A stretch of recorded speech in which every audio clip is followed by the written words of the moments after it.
Should you outsource your SDR function? I get asked this question quite often, and in fact, this week I had a number of conversations with two founders who asked me the question. So, really, it comes down to what stage you are in the business. If you are a founder and you don't have a sales team and you're closing the deals, then it may make sense for you to outsource the SDR function.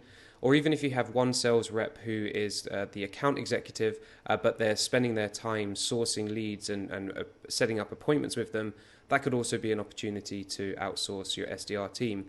When you do outsource your SDR function, you pick the right provider. Now, there's lots out there. I can recommend three. If you're interested in those, please email me at mark@yellowo.co.uk.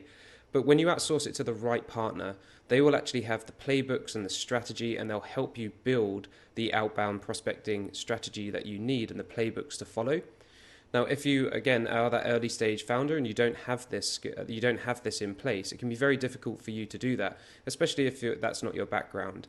Another mistake that certain startups make is that they hire somebody that in the first sales role who they expect to be able to write the playbooks and strategy, research and do the outreach, and then close the deals. And whilst it is possible, it's very hard to find individuals with those three skill sets. And also the motivations of an individual such as a VP of sales who is building out the playbooks and strategies might be different to the SDR's motivations, and also the personality type that it takes to constantly be outbound prospecting and dealing with that rejection and moving on throughout the sales process. So the answer isn't always simple. I believe it could be a good idea to outsource the SDR team if you don't have that expertise in-house.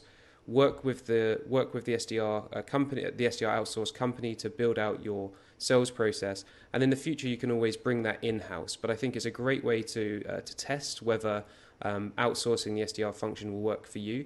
And as much as it does cost you money to do so, you don't take on as much risk because you're not hiring an individual, you're not paying for their laptop, for their employee benefits, and for all of the other overheads when it comes to building a sales team. There's a great article by Sales Hacker here, which I'll include the link in the post. Thank you.